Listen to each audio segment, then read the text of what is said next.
ಆಗಿದೆ. ಕಾರಣ ಅಂದರೆ ನಾನು ಸುಧಾಕರ್ ಭಾಳ ಆತ್ಮೀಯ ಸ್ನೇಹಿತರಾಗಿದ್ದರು. ನನಗೆ ತಿಂಗಳಿಗೆ ಕನಿಷ್ಠ ಅವರು ಒಂದು 3-4 ಸತಿ ನಾನು ಎಲ್ಲಿರ್ತಾ ಇದ್ದೆ ಅಲ್ಲಿ ಪಾಪ ಫೋನ್ ಮಾಡಿಬಿಟ್ಟು ಬಂದು ಹೋಗ್ತಾಯಿದ್ರು. ಆಮೇಲೆ ಫೋನಲ್ಲಿ ಕಂಟಿನ್ಯೂಸ್ ಟಚ್ಚಲ್ಲಿ ಇರ್ತಾಯಿದ್ರು. ನಾವು ಯಾರೂ ಇಷ್ಟು ಬೇಗ ನಮ್ಮನ್ನ ಬಿಟ್ಟೋಗ್ತಾರಂತ ನಾವು ಯಾರೂ ನಿರೀಕ್ಷೆ ಇಟ್ಟಿರಲಿಲ್ಲ. ನೋಡಿ, ದೇವ್ರದ್ದು ವಿಧಿಯಾಟ ಅಂತೀವಿ ನಾವು. ಯಾರೂ ಈ ಥರ ಆಗ್ತದಂತ ನಾವು ಯಾರೂ ನಿರೀಕ್ಷೆ ಇಟ್ಟಿಲ್ಲ. ಅವ್ರು ಹೋಗಿದ್ದು ಮಂಡಿ ಆಪ್ರೇಷನ್ ಮಾಡ್ಕೊಳಕ್ಕಂತ ಹಾಸ್ಪಿಟ್ಲನ್ನ ಅಡ್ಮಿಟ್ ಆಗಿದ್ದರು. ಅದು ಆಪ್ರೇಷನ್ ಆದಮೇಲೂ ವಾಸಿ ಹಾಕ್ಕೊಂಡು ಎಲ್ಲರ ಜೊತೆ ತಮಾಷೆಯಾಗಿ ಮಾತಾಡ್ಕೊಂಡು ಆರಾಮಾಗಿ ನಗ್ನಗ್ತಾ ಇರ್ತಾಯಿದ್ರು. ಆಮೇಲೆ ಲಂಗ್ಸ್ಗೆ ಇನ್ಫೆಕ್ಷನ್ ಆಗಿಬಿಟ್ಟು ಪಾಪ ಇವತ್ತು ಒಂದು ತಿಂಗಳು ಒಂದು 5-6 ದಿನ ಹಾಸ್ಪಿಟ್ಲಲ್ಲಿ ಇದ್ದು ಇವತ್ತು ನಿಧನ ಹೊಂದಿದ್ದಾರೆ. ನಾವು ಯಾರೂ ನಿರೀಕ್ಷೆ ಮಾಡಿರಲಿಲ್ಲ ಈ ಥರ ಅವ್ರು ನಮ್ಮನ್ನ ಇಷ್ಟು ಬೇಗ ಅವ್ರು ಬಿಟ್ಟು ಹೋಗ್ತಾರಂತ ನಾವು ಯಾರೂ ನಿರೀಕ್ಷೆ ಮಾಡಿರಲಿಲ್ಲ. ಎಲ್ಲ ಒಬ್ರಿಗಿಂತ ಅವರು ಹೋಗಲೇಬೇಕು. ಇವತ್ತು ಅವ್ರು ಹೋಗಿದ್ದಾರೆ, ನಾಳೆ ಅವ್ರು ಹೋಗಬೇಕು.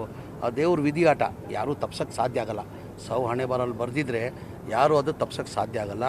ಹಾಗಾಗಿ ಇದು ವಿಧಿಯಾಟ, ದೇವರು ಇಚ್ಛೆ ಅಂತ ಹೇಳೋ ಬಯಸ್ತೇನೆ. ಇಷ್ಟೇ ನಾನು ಭಗವಂತ ಪ್ರಾರ್ಥನೆ ಮಾಡೋದು, ಅವ್ರ ಕುಟುಂಬಕ್ಕೆ ಆ ಸಹಿಸ್ಕೊಳ್ಳೋದು ಶಕ್ತಿ ಕೊಡಲಿ ಅಂತ ಆ ಭಗವಂತ ನಾನು ಪ್ರಾರ್ಥನೆ ಮಾಡ್ತೀನಿ.